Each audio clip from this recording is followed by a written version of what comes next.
bonsoir. On n'en parle jamais ou alors très peu, voire rarement dans le débat public. Et pourtant, dans les milieux avertis, les spécialistes pensent que le futur plutôt de l'emploi y réside et que l'avenir de l'économie mondiale en dépend pour une large part. En tout cas, les pays qui l'ont compris ont très vite sauté sur l'occasion. C'est ainsi qu'ils contribuent ce secteur-là à hauteur de 14% dans le PIB en Afrique du Sud.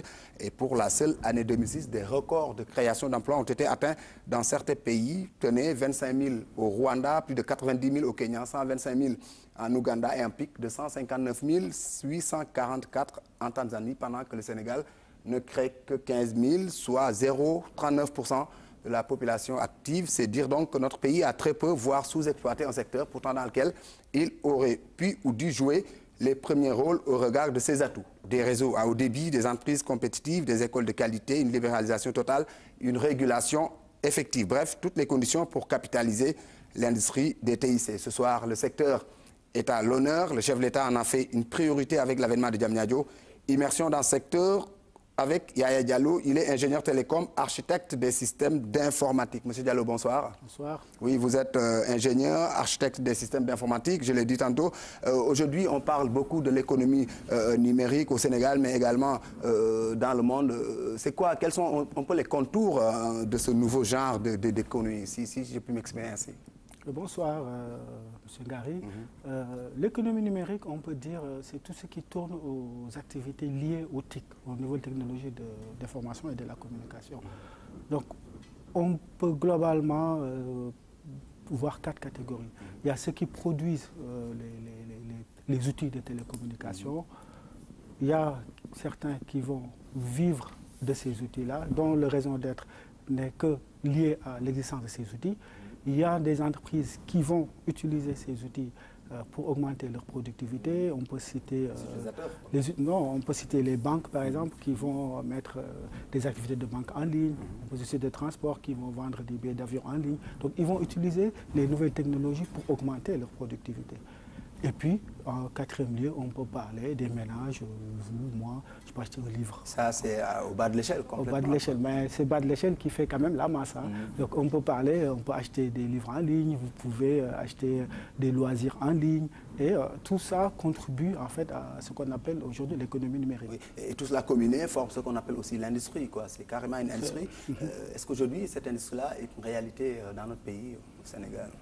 C'est une réalité parce que tout ce que je viens de vous citer, bon, il y a peut-être, on n'est pas producteur de moyens d'outils de télécommunication. On a des opérateurs de télécommunication, mais nous ne produisons pas de matériel de télécommunication. Mais il y a des entreprises aujourd'hui dont leur raison d'être est liée à ces... on peut parler des opérateurs, on peut parler des sociétés qui font du service. Donc c'est une réalité. Il y a aussi tout ce qui va tourner autour de l'augmentation des entreprises qui vont profiter de ces TIC pour augmenter leur productivité. Il y a les banques, il y a les transferts d'argent, il y a le paiement des factures en ligne. Donc tout ça, c'est des systèmes qui sont très développés au Sénégal. Et puis les gens, maintenant, il y a quand même pas mal de services liés à l'Internet qui sont consommés, ne serait-ce que par les jeux électroniques. Donc on est en plein dedans. C'est une réalité chez nous. On est un peu pionnier hein, dans l'Ouest africain, en tout cas, dans le domaine de l'Internet. Mais est-ce qu'aujourd'hui, le Sénégal, au regard de l'évolution hein, de tous ces pays qui nous entourent, est-ce qu'on est compétitif? On est compétitif, ça dépend des aspects. Disons qu'aujourd'hui, avoir un ingénieur au Sénégal, il va coûter beaucoup moins cher que de l'avoir dans des pays développés. Si on prend le poids de l'Internet dans le PIB du Sénégal, c'est 3,3%, et c'est le premier en Afrique. Ouais. Comparé au Nigeria, c'est 0,8%. Mais le Nigeria a un PIB énorme par rapport au Sénégal. Quand vous enlevez les exportations d'hydrocarbures, ils sont à 1,5%. Mais si on prend la masse totale, le Nigeria, on ne les voit même pas. Donc au niveau de la compétitivité, on peut faire beaucoup plus. Vous avez parlé de création d'emplois. Mais est-ce qu'il n'y a pas là un paradoxe? On a 3% de PIB, hein. On est devant plusieurs pays en Afrique, mais pour autant, dans le secteur de la création de l'emploi, on est à la traîne. Parce que le PIB n'est pas élevé par rapport à ces pays-là. Et puis, le secteur pourrait créer beaucoup plus d'emplois qu'il n'a créé aujourd'hui. Peut-être qu'il faut revoir les conditions. Ça veut dire que c'est une sous-exploitation. Le Sénégal ne tire pas, n'est pas capitalisé. N'est pas capitalisé. Aussi, si je prends un exemple, le secteur, on parle de l'Internet, 3,3%, mais le secteur des TIC, c'est 10% du PIB. Mais quand on prend 10% de ces PIB, c'est plutôt de la communication mobile, quand je téléphone, j'appelle, c'est plutôt de l'achat de l'équipement. Et les services, en 2009 au Sénégal, il y a eu 4 milliards de francs CFA de commandes publiques dans le secteur des TIC. Et sur ça, il y a 3,4% de services. Donc, on n'utilise pas... c'est pas beaucoup ça, c'est pas beaucoup. Contrairement à la France ou dans certains pays développés. Si je prends la France, l'année dernière, les sociétés de services ont vendu pour 50 milliards d'euros de services. 50 milliards d'euros, c'est 35 000 milliards de francs CFA. 35 milliards, 61% dans le conseil, plus de 21% dans l'édition de logiciels. Et c'est là où il faut aller chercher, c'est là où il y a la niche d'emploi, dans l'exploitation de la matière grise, parce que nous n'avons pas de ressources premières. Par contre, nous sommes capables de produire. Dans ce domaine-là, le Sénégal peut tirer son épingle du jeu. En tout cas, il y a 100 000 demandeurs d'emploi qui arrivent chaque année sur le marché sénégalais. Est-ce qu'aujourd'hui, ce secteur-là, utilisé à bon escient ou bien capitalisé, peut être réponse à ce défi de l'emploi? Ça peut être une réponse. Maintenant, il y a la question de la formation. Donc, vous avez 100 000 emplois, c'est un chiffre brut, on ne sait pas dans le détail c'est quoi les profils de ces gens-là. Mais quoi qu'il arrive, le Sénégal aujourd'hui, c'est 40 000 bacheliers. Donc, je pense que c'est l'une des meilleures nouvelles qu'on a depuis l'indépendance. Les gens sont scolarisés et font des études. Et contrairement à ce qu'on dit, je ne suis pas trop d'accord, le niveau de l'éducation est bon. Quand vous avez votre bac ou tout diplôme post-bac, vous allez dans n'importe quel autre pays du monde, vous pouvez poursuivre vos études. Donc, vous avez acquis des enseignements. Par contre, on ne nous apprend pas à travailler dans des mondes de services. C'est la question des profils, là. C'est la question de l'adéquation de la formation au service. Quand vous êtes un diplôme d'ingénieur et que vous avez très peu pratiqué pendant vos trucs scolaires, il y a un problème. Et c'est là où il faut aller inverser la tendance. Et ça, c'est au niveau des universités d'abord, hein? Des universités, des écoles, au niveau du secteur privé. Il faut que le secteur privé puisse rentrer dans les universités. Il faut qu'il y ait des incitations pour que le secteur privé y aille. Parce que le secteur privé ne va pas y aller juste parce qu'on Et là, donc, l'exemple de l'université de Diamniadio, hein, de la deuxième université de Dakar, vous agrée, elle répond un peu à cette exigence-là? Elle y répond. Elle y répond, mais déjà, avant d'en arriver à Diamniadio, avec l'existant, il y a beaucoup de choses à faire. On parle de l'université virtuelle, c'est une bonne chose, mais Diamniadio pourrait effectivement, dans le futur, être un boom pour la création de l'emploi dans le secteur. Avec la mise à contribution du secteur privé. Du secteur privé. Le président, en tout cas, en a fait une priorité. Oui. Lui, il a fixé le cap de l'emploi à 500 000 hein, pour les 5 ou 7 ans à venir. Et vous dites que c'est possible, ne serait-ce que dans ce seul secteur de... c'est possible, c'est possible. Je pense même que dans l'IT, si on prend sur 10 ans, viser le million d'emplois, ce n'est pas utopique. Alors, quand on prend l'informatique, qu'est-ce qu'on peut faire avec l'informatique? Déjà, c'est quelque chose de transversal et en lui-même, il constitue un secteur à lui tout seul. Si vous prenez aujourd'hui la dématérialisation des marchés publics, l'automatisation des fichiers de l'état civil, l'introduction de l'informatique dans le système éducatif, tout cela constitue des niches d'emploi. Parce que si c'est réalisé par des sociétés locales, par des Sénégalais, ça va leur permettre de créer de l'emploi et de gagner en productivité pour le pays. Autre chose, le secteur lui-même, quand on le voit aujourd'hui, tout le monde a accès à des tablettes. Vous jouez très certainement à des jeux. Très peu sont produits par des Africains, des Sénégalais en particulier. Et le secteur, pour lui-même, au-delà de vendre juste des équipements, des services, des licences, dans l'édition de logiciels, dans la mise à disposition des populations. Création d'applications. Création d'applications. Si je veux juste me déplacer à Dakar, je suis étranger, je n'ai aucun moyen de savoir c'est quoi l'itinéraire des bus, des taxis, je n'ai aucun moyen. Si je suis dans un pays européen, je fais www quelque chose et j'ai mon itinéraire. La géolocalisation. La géolocalisation, aujourd'hui ça existe. On a le GPS, on a les moyens, développer des applications dans ces secteurs-là va créer de l'emploi. Donc effectivement, sur le PSE, de façon intrinsèque, le secteur des TIC peut être un parfait levier, quoi. Un parfait levier, et de façon intrinsèque et de façon transversale. Et comme ça, ces secteurs-là peuvent avoir un impact réel dans l'émergence d'un pays. Un impact réel et très rapide, c'est un raccourci. Il y a un philosophe français, Michel Serres, qui dit qu'il y a eu 3 révolutions pour l'humanité. le feu, l'écriture et l'Internet. L'Internet, ça casse les barrières. Et à tel point que vous vous déplacez n'importe où dans le monde, les gens consomment de la même manière, s'habillent de la même manière, ont les mêmes occupations, ils regardent les mêmes films, les mêmes matchs de football. Donc, ça a complètement cassé les barrières.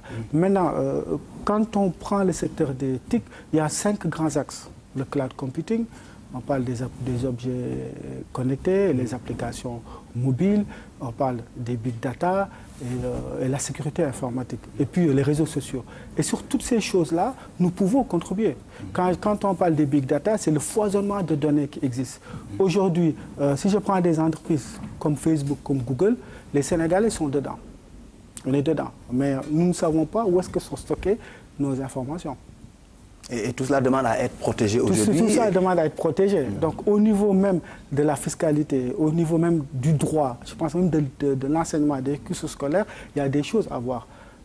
Est-ce que les Africains, l'Afrique de l'Ouest peut se permettre que les entreprises étrangères, entre guillemets, viennent vendre des applications chez nous et ne payent aucune taxe chez nous?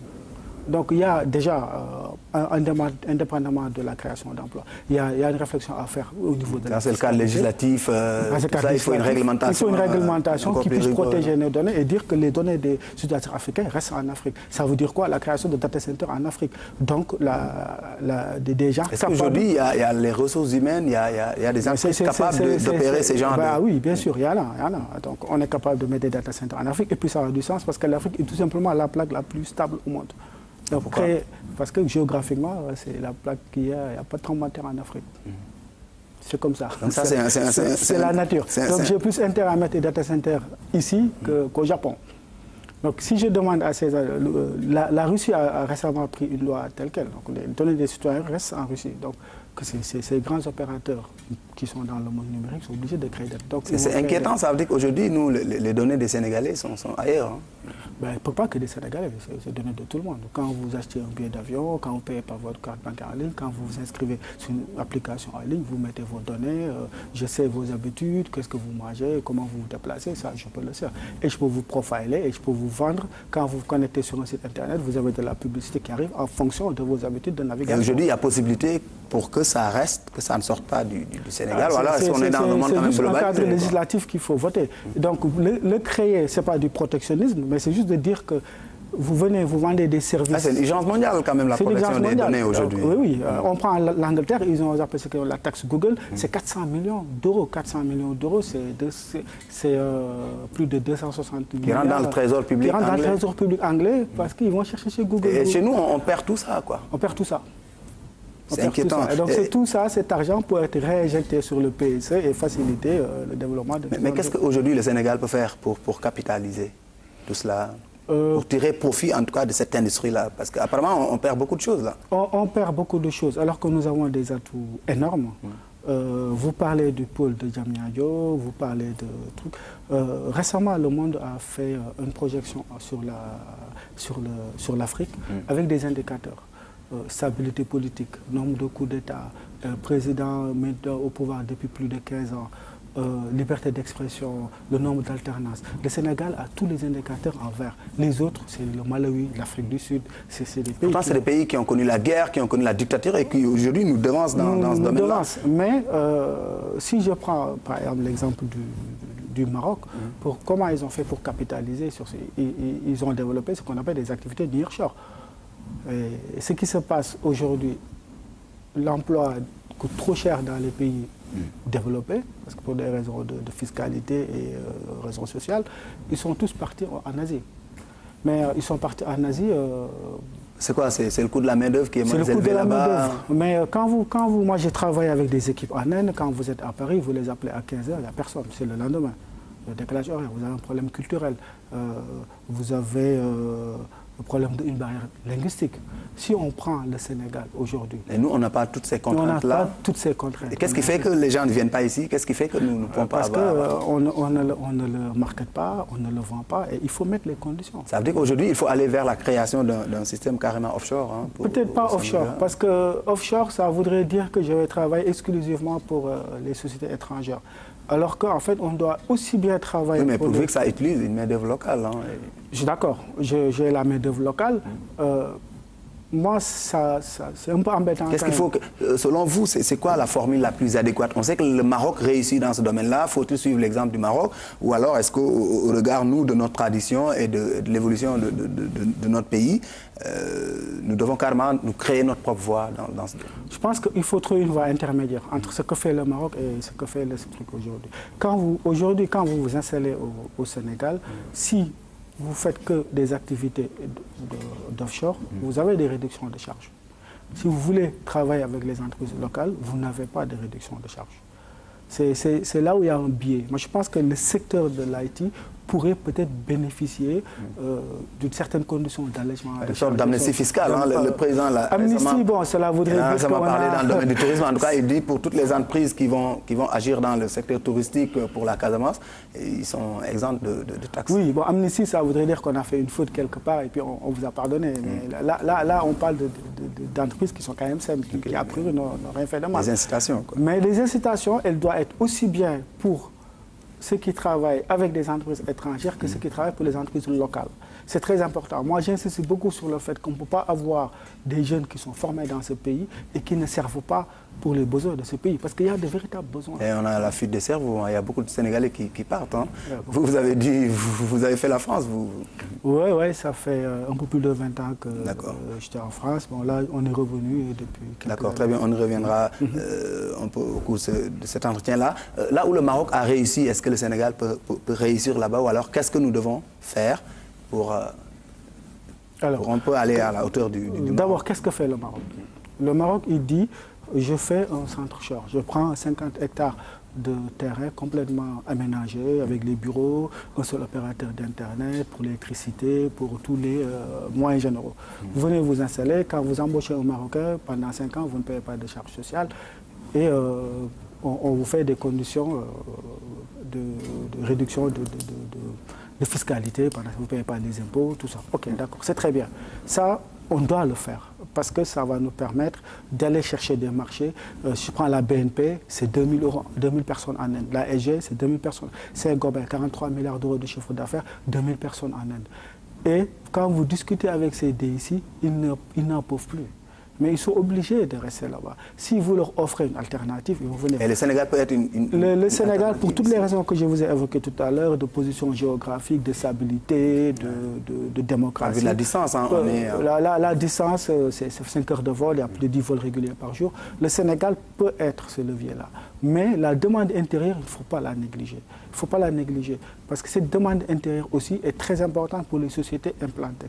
Il faudrait que ces sociétés-là puissent bénéficier également de ces demandes intérieures-là pour booster l'économie du pays, créer de la valeur locale, mais pas uniquement que de l'exportation. Parce que ces entreprises devront s'adapter un peu à la demande locale, ce qui permettrait à nos entreprises de ne plus aller solliciter des services à l'extérieur. Non, les deux à la fois. Les deux à la fois. Parce que si vous ne travaillez que sur l'aspect nearshore, vous jouez que sur un levier, c'est le levier des salaires.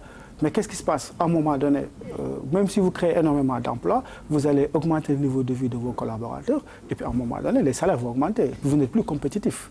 Il faut pouvoir vendre des services à l'étranger, parce qu'aujourd'hui, il y a une dépression, qui est une dépression fiscale, qui nous permet, nous, de capter des emplois. Ensuite, il faut aussi aider ces entreprises-là à devenir des entreprises, de très grandes entreprises, pour pouvoir aussi répondre à la demande locale, mais aussi dans la sous-région, pour l'étape d'après. Pour pas que toutes les entreprises qui sont parties en Asie et en Chine, qui commencent maintenant à revenir parce que ce n'est plus compétitif, pour pas que ce phénomène-là se produise demain. Et c'est à quoi s'attelle un peu le président avec la création de la zone informatique, disons le parc informatique. Moi, je pense de Diamniadio, c'est un peu une sorte de Silicon Valley, quoi. Pour vous, ça peut être une réponse? Ça peut être une très belle réponse, parce que tout simplement, le fait de regrouper des gens du secteur qui soient ensemble, ça va créer des synergies, ça va créer de l'émulation, d'autres vont se spécialiser dans tel secteur, dans tel secteur, donc on pourra offrir des services ensemble. Mais il faut quand même organiser le secteur, parce qu'il faut le savoir, hein, au Sénégal, la convention collective, elle date d'avant l'indépendance. Quand vous recrutez un ingénieur, vous le recrutez en tant que technicien assimilé cadre.